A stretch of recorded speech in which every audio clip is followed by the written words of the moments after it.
Hello everybody and welcome back to the HLTCO YouTube channel. The topic that I have decided to cover this week is actually Michael Carrick and Middlesbrough, because I think they do genuinely represent a very interesting point of reference for a video like this. It is approaching 1 year to the day since Michael Carrick stepped into that role at Middlesbrough replacing Chris Wilder. I believe it was the 24th of October 2022 that Michael Carrick was actually named as Middlesbrough boss. And whilst the term roller coaster is something of a cliche when it comes to managerial tenures, and it's a very easily reached for stereotype, I suppose, when you look at the boom and bust nature of results and the way that managerial stock tends to rise and fall. I think it is a very apt description of the run of form that Michael Carrick has had as Middlesbrough boss, and the reasons for that come in the sense that when he took over, they were placed, I believe, in 21st in the championship table. He had quite an immediate impact for reasons that I will aim to discuss and uncover across the video that spans probably the next 20 minutes or so. But if you actually look at the back end of last season, he went on a run at the final stages of the campaign that saw them go winless in their final 5 games. The beginning of this campaign saw them go winless in their first 7 with 5 defeats and 2 draws. But since their draw away at Sheffield Wednesday in mid-September, they have since gone on a run of 5 straight victories in all competitions, 4 in the league and 1 in the cup. And the most recent of those victories came away from home at the Stadium of Light, 4-0 prior to the international break. And there are a multitude of reasons why, according to different Middlesbrough fans that I have spoken to in researching this video, things have taken a little bit of a dip towards April and May of last season, and indeed in the beginning of this. And that's why I felt it was quite an interesting topic to cover, because of course, from an outsider's point of view, you see a coach in Michael Carrick who has pedigree with Manchester United, was a fantastic player in his day, Champions League winner, one of the most technically gifted central midfielders of his generation. But for him to step into that role at Boro and have such a fantastic start before the wheels seemingly fell off, I think, you had a lot of people across the game who were bigging him up quite rightly, and then that noise sort of popped like a balloon. But at the same time, there are always underlying reasons for success, just as there are for failure. And I think Steve Gibson is now reaping the rewards once again of standing firm and sticking by his man. And hopefully, as I say, across the course of this video, I will provide a decent explainer to neutrals as to the reasons for their recent resurgence. As I always say with these videos, it's not a case of me expecting any Middlesbrough fan to watch this and necessarily come across new information. It's more of a point of reference for neutrals that are just generally interested in football and would like a little bit more of an insight into what exactly has led to this turnaround for Middlesbrough. But they go back into domestic football following the most recent international break with a spring in their step once more, and hopes, I'm sure, of getting themselves back into contention for a playoff place under Michael Carrick's guidance. So as I say, across the next 10 or 15 minutes, hopefully I enlighten you as to the reasons for that. One of the most frequent recurring themes that I have stumbled across when having conversations with Middlesbrough fans about their success last season comes in the sense that they had a number of very high quality loan players on their books from different clubs across the upper echelons of the English game.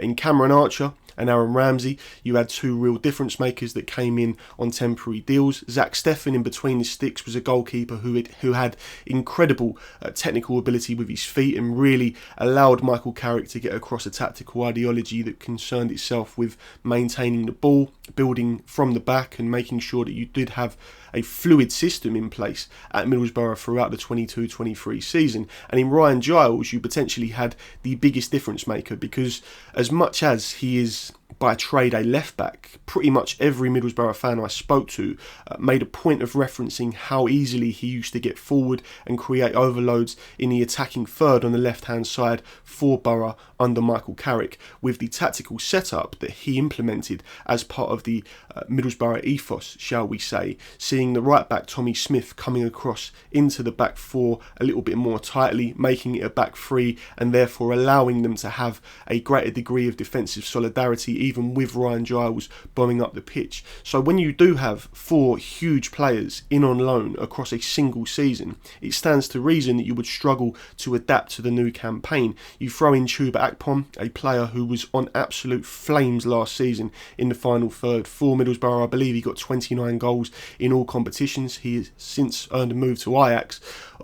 Purely because of the goal-scoring form, I suppose, he showed in Middlesbrough colours. And it really does hit home how difficult it has been for Michael Carrick and the recruitment staff at the Riverside to account for all of those losses in a single summer. You know, as much as you would like to assume there is a sense of continuity tactically, you still have to account for the fact that personnel changes will have a severe impact on your ability to get across your tactical ideology, because you do need familiarity. You do need faces and personalities within every squad that fully understand, whilst also buying into what a manager wants. And with that in mind, I think you can point towards it as the reason largely for the slow start that Middlesbrough had at the very beginning of this campaign.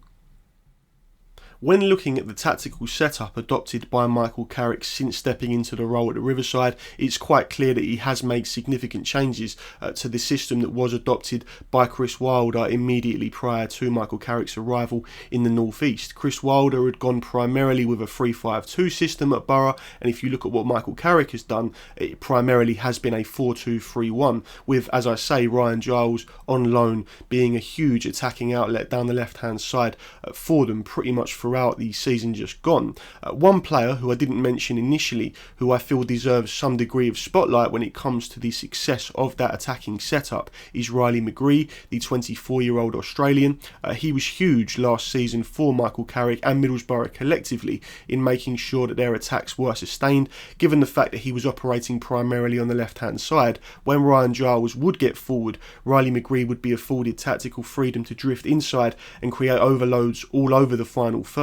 And that is something which I think has been a key part of Michael Carrick's time in charge at Boro when things have been going well. Because if you look at his coaching pedigree at Manchester United, under the likes of Louis van Gaal, under the likes of Mourinho, Ole Gunnar Solskjaer, elite clubs are often trying to work out ways and pick apart systems so that they can create those overloads in the final third. And I think Middlesbrough, when they have been their best under Michael Carrick, have done that to a T. Of course, if you look at the back end of last season, the drop-off in performances and results was somewhat alarming, but when you have the number of loan players that they did, all knowing that they are going back to their parent clubs and starting again from scratch, either back, with the hierarchy of a more difficult squad to break into or going out on loan again, there was always going to be a natural drop-off. And with that in mind, I think if you look at the actual transfer business that Middlesbrough embarked upon across the summer just gone, they have been determined not to be stung again by the loan market, leading to that sense of apathy.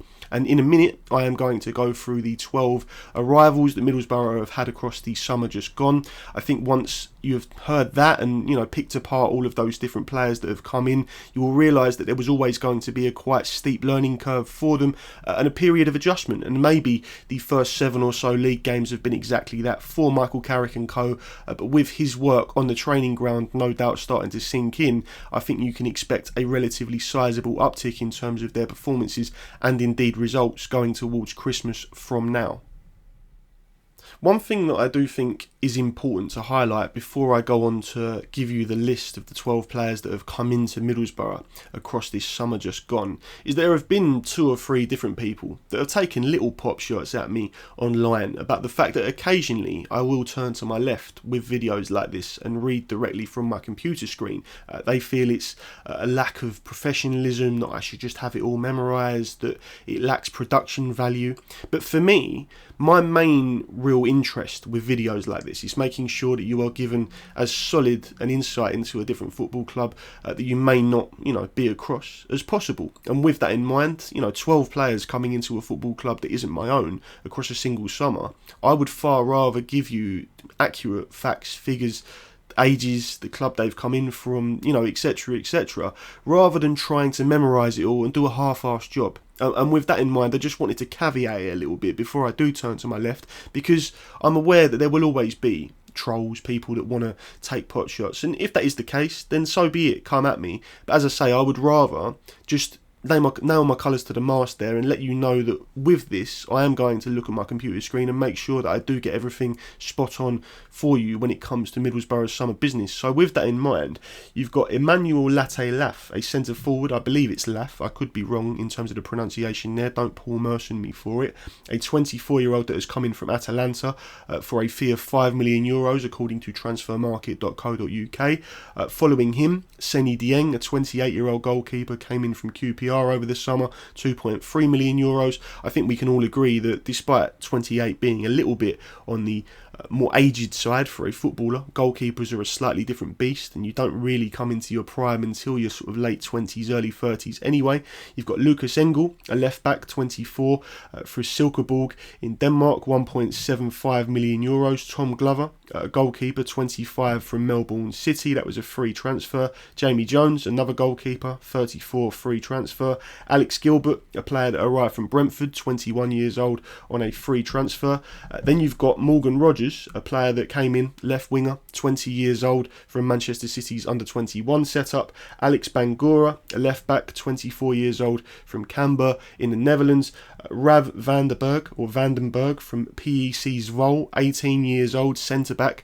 You've got Sam Silvera from Central Coast in Australia, 22 years old, a left winger. Lewis O'Brien on loan from Nottingham Forest, 24. I'm sure plenty of people already know all about him. And Sam Greenwood, an attacking midfielder, 21 years old, from Leeds on loan. So if you look at their overall business across this summer just gone, I think it's fair to say that they have really gone down a different model. You know, yes, you've got Sam Greenwood arriving on loan, but for the most part, they have gone with free transfers or low-priced permanent transfers for players who do have age on their side, who do have potential, the ability to ratchet up their value, learn and grow as part of that Middlesbrough setup under Michael Carrick. And that will have been, I'm sure, a direct response to the fact that so many of their key first teamers from last season had to go back to their parent clubs and make sure that, you know, Michael Carrick had to pretty much start from scratch once again, not just in terms of personnel, but getting his entire tactical ideology across. And this is far more of a drip system where, you know, potentially it will take 18 to 24 months, but they should be in a far better place in terms of their overall squad depth and understanding should they all stay on their books. Even if one or two were to go, you would assume they would be sold for relatively high transfer fees should they do well. And, you know, it's not rocket science. We see plenty of clubs trying to adopt this system, Brentford and Brighton in the most high profile fashion over the last few years, but quite clearly that is a path that Middlesbrough are now looking to tread. And I say all credit to them, because you do have to have a long-term plan, and it may not, you know, go off with a bang immediately, but I think credit for the fact that they've seen last season's success with loan players, and they have now tried to replicate that through scouting and bring in their own permanent transfers at decent ages. And, you know, maybe it will work, maybe it won't, but I certainly applaud the intentions from Michael Carrick and co in that particular pursuit. Rightly or wrongly, I think Michael Carrick has to be typecast as a very young coach who is still very much learning his trade at this level. You know, it isn't just a case of a player that's operated in high pressure situations on the pitch for clubs like Manchester United adapting well to the dugout. You still have things that you need to learn as a young coach, and maybe if you look at the opening weeks of this campaign, Michael Carrick will look back and regret the fact that he threw so many of those players that I've just mentioned into the starting lineup from the off. Maybe it was too much of a steep learning curve for them, and maybe they paid the price in terms of their results in those opening 7 fixtures, because by the time the 8th game of this season rolled around in the Championship, he had pretty much reverted the type. I believe 8 of the 11 starters in the 8th game of the campaign were on Middlesbrough's books last season, and obviously the turnaround in form has been there for all to see. There have been a couple of players that have made a real difference for them in this early running. Seny Dieng in goal from QPR has been absolutely huge. I think in terms of his overall style of play, he is quite similar to Zach Steffen, you know, a goalkeeper that at Manchester City was obviously well known for his ability with the ball at his feet. But in Seny Dieng, you know, you've got a attack starter, shall we say, someone that is comfortable operating in that tactical setup, and it isn't a given. Just because it's the way the game has gone now, and you've got coaches like Pep Guardiola making teams all the way through the pyramid try to play a more possession-based style, you can't guarantee that every goalkeeper will have been brought up with that at their core. And in Seny Dieng, they certainly have a goalkeeper that their fans have become enamoured by. He has actually conceded a rather alarming 17 goals in just 11 games so far this season, but that's in the league, by the way. But mostly, if you speak to Middlesbrough fans, you've seen him concede all sorts of screamers, and I think they've just gone through one of those difficult periods as a club where everything that could go wrong on the pitch seemingly has. And the main thing, I suppose, is that Seny Dieng, as their new number one, has come in and ridden that storm and still retains the faith of the fan base for the most part, because if you can get through difficult times and you can go on winning runs, just like the one they've had recently, 5 wins on the spin, then a goalkeeper's confidence alongside the rest of the squad collectively will only rise as the weeks go by. Alongside Dieng, I think Sam Greenwood is another player in my conversations with Middlesbrough fans who has really been singled out for praise over the last week. You look at his last 2 performances, both starts for Middlesbrough, and he has really made an impact for them in the final third. Both of those starts have come in slightly different positions. One, he was operating on the left-hand side. In the other, he was operating more as an archetypal number 10. But quite clearly, he has adapted well to life as a starter for Michael Carrick, because in the most recent game, he opened the scoring for Middlesbrough away at Sunderland, getting that first goal in a 4-0 victory. And, it will have been a special moment for Sam Greenwood specifically, given the fact that he was a boyhood Sunderland player. Of course, he is only on loan, and there has been a huge focus on the permanent transfers at Middlesbrough across the summer, just gone. But the leadership offered by players like McGree and Tommy Smith, I spoke to one particular Middlesbrough fan that said their players were getting rather animated and carried away with their celebrations, and both McGree and Tommy Smith made sure to really rein people back in and make sure that their mind was fully focused on the job at hand to ensure that they did get over the line with a comfortable victory. And in the end, of course, coming away with a 4-0 win will have been a real morale booster going into the international break. But having that squad depth there once again, with players that are starting to really click with Michael Carrick's tactical ideologies, it does bode extremely well. And I will make no bones about it. Prior to this season kicking off, I had looked at the way that Michael Carrick had gone into Middlesbrough and changed things around. I assumed it would be more of the same from the very beginning of this season, but that is largely why I love doing these videos. It's part and parcel of what I do for a living with the podcasts, but what this enables me to do is really delve deeper into specific clubs, speak to fans at these clubs, and get, on the ground experience from people that watch these teams every week home and away, and want to share their experiences and their views with me, because ultimately I am a football anorak, I am a football geek. Yes, of course, Crystal Palace are my club, and I would like to think that I have as solid a handle on our trials and tribulations from week to week as anybody, but getting an insight, as Twitter affords me, into these different clubs, and this week it happens to be Middlesbrough, it really does, it fills me up with enthusiasm, because ultimately I am doing it as research for videos like this, but it does inform my opinions moving forward. That's been the case with Ipswich, it's been the case with Plymouth, it's been the case with Portsmouth, and now, looking towards Middlesbrough for the rest of this season, knowing everything I do about the squad overhaul and the way that Michael Carrick has gone about his business throughout his time in charge at the Riverside, it really does fill me with enthusiasm for watching Boro across the rest of this campaign and seeing how things pan out with so many new young players on their books on a permanent basis. One thing that has cropped up time and again in my discussions with Middlesbrough fans when looking at the start to this season and where potentially things changed for Michael Carrick and co across the summer has been Michael Carrick's initial decision to dispense with the more fluid left-back option that would bomb on with the departure of Ryan Giles. Maybe, as a young coach, he felt as though that game-changing impact that Ryan Giles had for them last season simply couldn't be replicated, and went instead with a more traditional and defensive-minded left left-back in the opening weeks of the campaign. But given the results and performances that Middlesbrough are able to put in, he has since dispensed with that and gone back to his tried and tested left-back bombing on, allowing Engel to get forward and making sure that McGree can drift across into those central spaces with more freedom and regularity. And, this is a point that I have already sort of made, but I will go back to once again. It is very easy to just assume that because Michael Carrick has been there, seen it and done it as a player, that he would know exactly what he wanted to do as a manager as well. But even if you do take into account the 3 games he had as Manchester United's caretaker, he still has only taken charge of 50 games in his entire managerial career. And, it's something that, having watched Gary Neville's Stick to Football podcast across the last few weeks, Roy Keane speaks about it.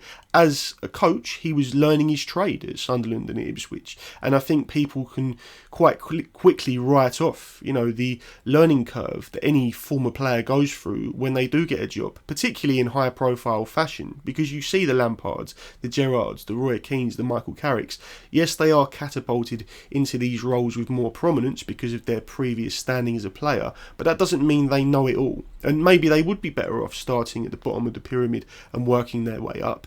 But Michael Carrick here is at Middlesbrough. He is doing everything he can to implement a system that does have these attacking overloads, and as a young coach, I dare say there was a note of caution in his planning for this campaign. He has tried something different, it hasn't come off, and he has gone back to that tried and tested method, which at least in recent weeks has paid dividends. And that in itself is something which I personally am quite interested to see play out across the rest of this season, because you do need to give managers time, you do need to keep faith in them. Steve Gibson is an owner who has regularly been spoken about as someone that will always back his managers and make sure that he is not trigger happy with hirings and firings. But the main takeaway for me in all of this is that Michael Carrick has retained the faith of the lion's share of Middlesbrough supporters, as well as in the boardroom and on the training pitch. And without wanting to sound too cliched and obvious, that is half the battle, if not more, when you are a coach. Whether you're young, whether you're old, whether you've got no experience or all the experience in the world, if the players, the staff and the hierarchy above you are all pulling in the same direction, you are pretty much there. And quite clearly, his tactical ideology is one which has taken hold in recent times. You've got Josh Coburn up front as well, a real feel-good story. At 20 years old and at 6'3", he is the focal point of Middlesbrough's attacks this season. He has only 1 league goal to his name so far, but given the fact that he was released by Sunderland at 15 years old, I believe, when he was going through a growth spurt before joining Middlesbrough, he now is that tangible link between the academy and the supporter base, and I think he is getting real backing, not just from the fans but from Michael Carrick as well. Obviously, as I mentioned earlier in the video, Chuba Akpom leaving, 29 goals in all competitions, that is a huge hole to fill in a squad, and no one is expecting Josh Coburn to bang 15 or 20 goals in, but having that tangible link, as I say, between the academy and the first team, whilst also playing in a team that do create these attacking overloads with real regularity, should in the fullness of time mean that he can mature into a fantastic asset for Middlesbrough and maybe even spearhead their push back into the playoff places. Hopefully that video has been informative for you. Hopefully it has given you a greater understanding of why Michael Carrick and Middlesbrough perhaps struggled in the beginning of this season, in the early weeks. It's certainly been an interesting video for me to research and record, because I feel I've got a greater handle on where things might have gone wrong across the summer and in the early weeks of this campaign. As I have said, every week I will be recording a video in deep dive fashion about a different club or a different story. Last week was Portsmouth and John Mousinho. I really enjoyed making that as well. If you haven't seen that, please do go and check it out. Other than that, please do consider giving this video a like and maybe pushing the subscribe button. I also record podcasts on Crystal Palace and general football every day. That is £3 a month over on patreon.com. They are delivered directly to your inbox every morning by 8:30 even, Monday to Friday, 8:30. £3 a month, as I say. It's my bread and butter, and if you have enjoyed this video or indeed any of my other content on YouTube, please do consider giving those podcasts a listen, because it would mean the absolute world to me. Other than that, as I say, hopefully you've enjoyed this video, and I look forward to speaking to you again soon. Cheers.